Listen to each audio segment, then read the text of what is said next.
All right, this is Chapter 7, Section 1, and some of Section 2.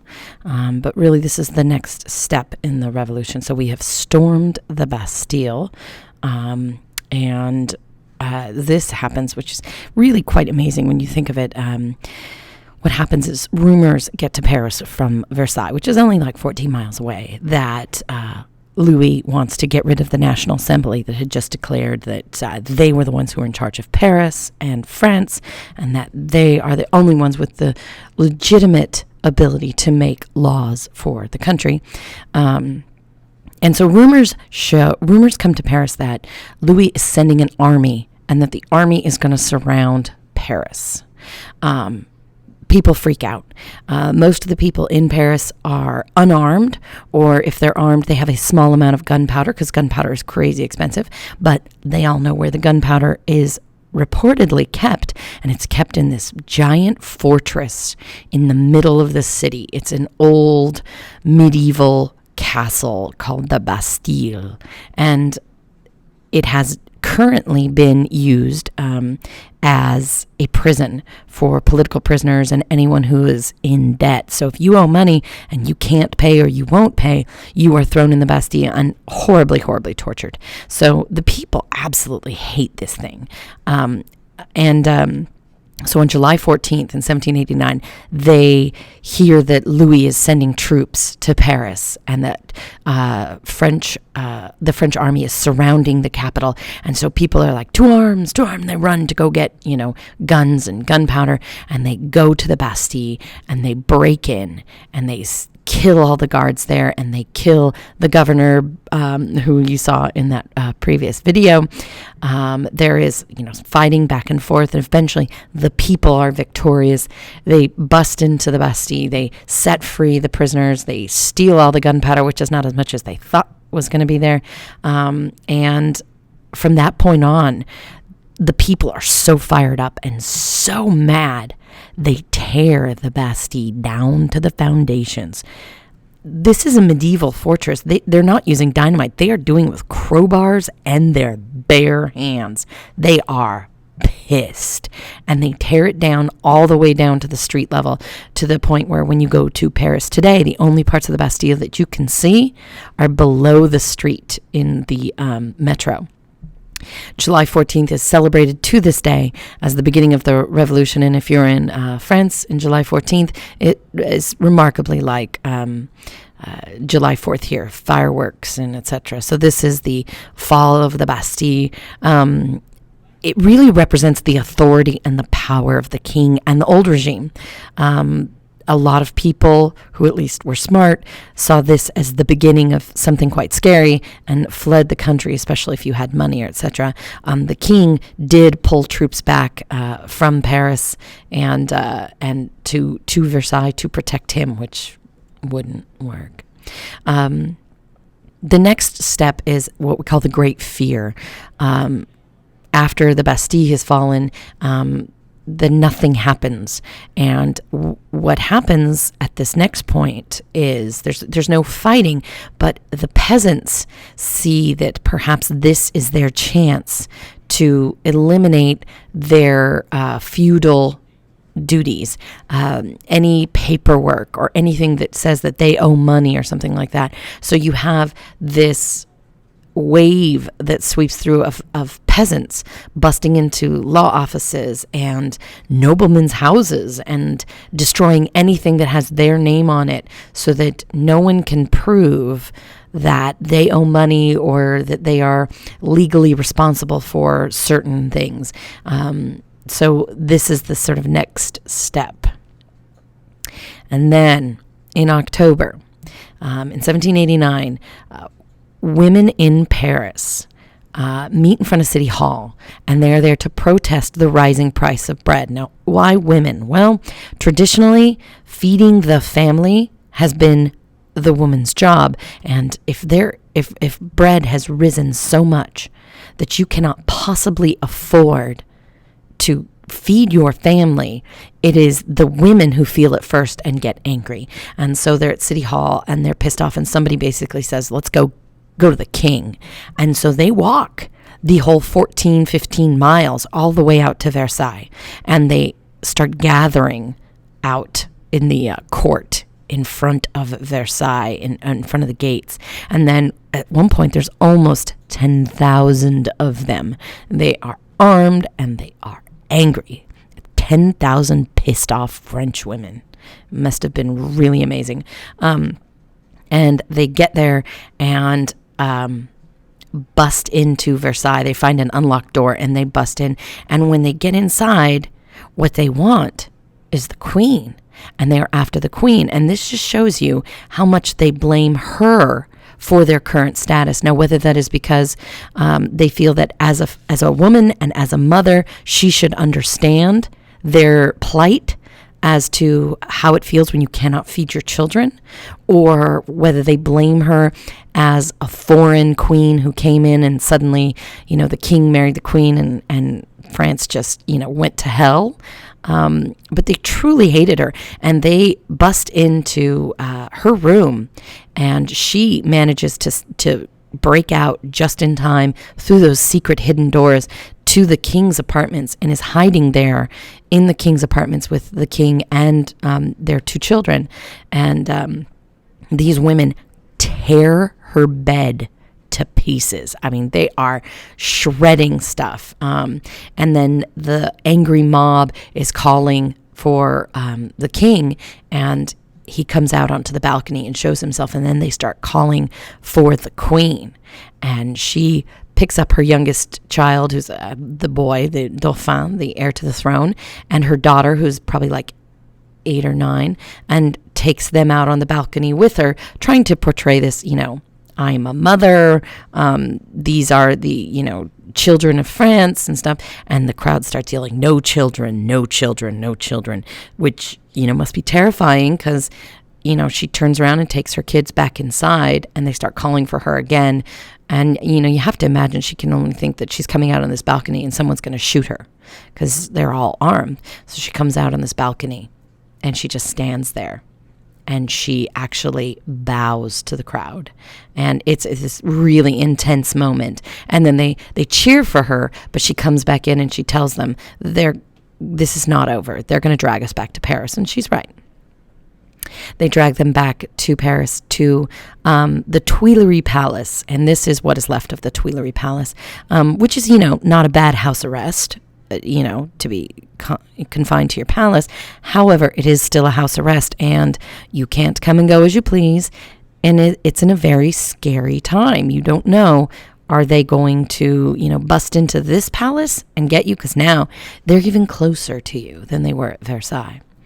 All right, so revolution brings reform and terror, and you can see this young man is holding the tricolor, which is the 3 colors, the red and the blue, and the white in the middle represents the Bourbon monarchy.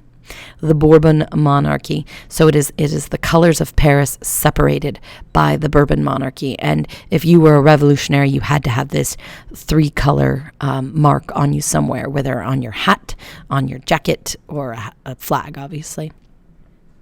So back at Versailles, the National Assembly has decided, they've taken their tennis court oath, and they are going to draft a constitution. But the first thing that they write up is something called the Declaration of the Rights of Man and of the Citizen. Do you enjoy your rights as human beings to be able to say what you want to, do what you want to, and live your life as you please, and not be based on the status level to which you were born? Stick around and I'll tell you how this came about.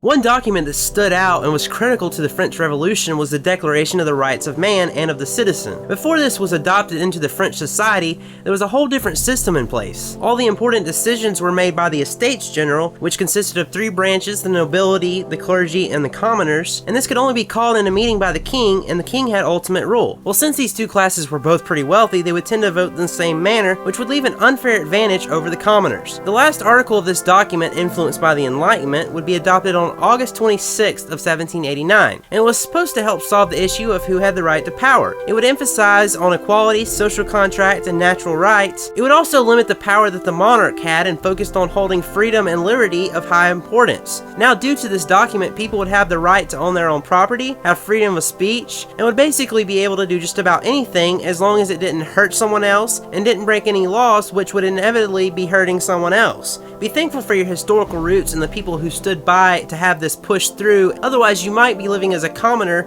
and not have any rights to do as you please, like getting a better education, to have a successful career, or whatever it might be. Thanks for watching today. I hope you liked the content and learned something new, and if you and share us with all your friends as we continue to grow. And please visit our social and they use the slogan liberty, equality, and fraternity, and they are trying to write up what everyone's rights are.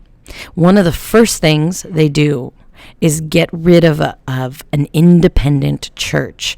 They take the church lands, they make the clergy, the priests and the nuns, into public officials. Those people are responsible to the assembly and are paid by the government, and they change a lot of church names. They take a lot of the ornaments from the church and kind of steal a lot of the money.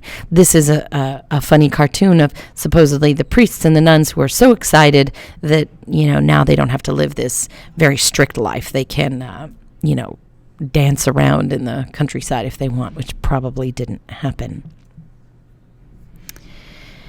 All right, so Louis, Marie, their daughter, and their son, the Dauphin, and Louis's sister, and Marie's best friend are all in the Tuileries Palace, and they decide to make a break for it. And one of the things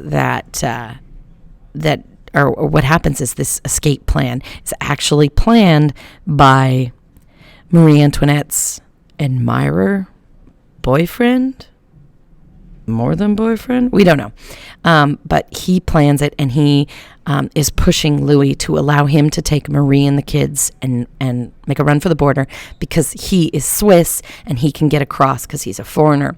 And if he disguises the kids, they probably will make it. But of course, Louis is, I don't know what I'm going to do. I don't know, I should. And instead, he waits till the last minute, and they take this big, huge, heavy coach.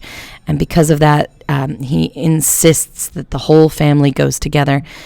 And they get to the edge of the border, and they get caught. They are recognized by somebody. The king is recognized from a coin. So they're like, hey, you're the dude on the money. You're the king. And the royal family is dragged back to Paris. Now, at this point, they are seen as traitors, and the people of Paris are just shocked that their king would run away from them, and they are placed under house arrest again. This is the royal family coming back to Paris. Now, this is the place they got to, Varennes. Now, you can look. That's how close they were to Austria. Now, why go to Austria? Well, that is the intelligent place to go, because that's Marie's brother. He's the Holy Roman Emperor. He's going to help them. And the people of Paris and France wondered, if they had made it to Austria, would he have brought an Austrian army back and attacked his own people? Would he have declared war on his own people? And the answer is probably yes. By September of 1791, the Assembly has finished a new constitution. They have a new body that they use to pass laws, and the people of France now see themselves as having a constitutional monarchy.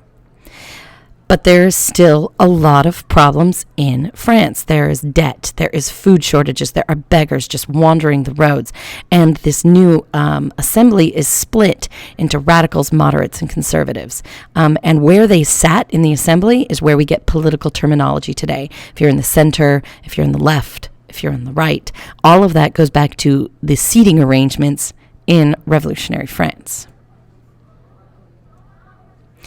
So what happened to people? Well, you had people who were emigres, nobles who fled the country, and they want the old ways back in power. And a lot of them went to Prussia, or they went to Austria, or they went to England. But then you have the sans-culottes, which literally means without pants. And these are lower class people who want more changes from the revolution. They want it faster.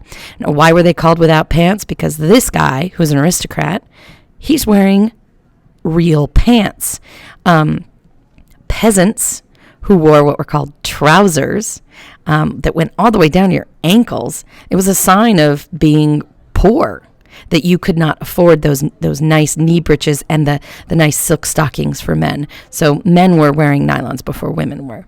And this is what was a sign of class and a sign of aristocracy, and pants, as we know it, as trousers as we know it, or, regular jeans, was a sign of poverty. So those people who considered themselves the true citizens of France and of Paris, they want the revolution to move faster. They want things to really start moving. And then there's problems with other countries. You have Marie's brother in Austria and the Prussian king. They want Louis returned to power. Any European monarchy is freaked out by the revolution, and the last thing they want is for it to spread to their country. And France is very concerned that these countries might attack them, weaken the revolution. So because of that, France declares war first. This is a picture of the meeting at Pillnitz, and it's the Holy Roman Emperor Leopold II, Frederick William II of Prussia, and they declare their support of the French monarchy and agree that they're going to fight to protect it and to restore Louis to the monarchy. Meanwhile, in Paris, the royal family is still confined to the Tuileries Palace, and you can see they're forced to wear the symbols of the revolution, and there is the Dauphin, the heir to the throne, with the red cap of the revolution, and Marie's got the Treacle on her hat. But, they don't really believe in the revolution, but they have no privacy. You can see there's all those people staring at them, and it's a pretty tense situation, and it's not going to last for much longer. But that is for another discussion.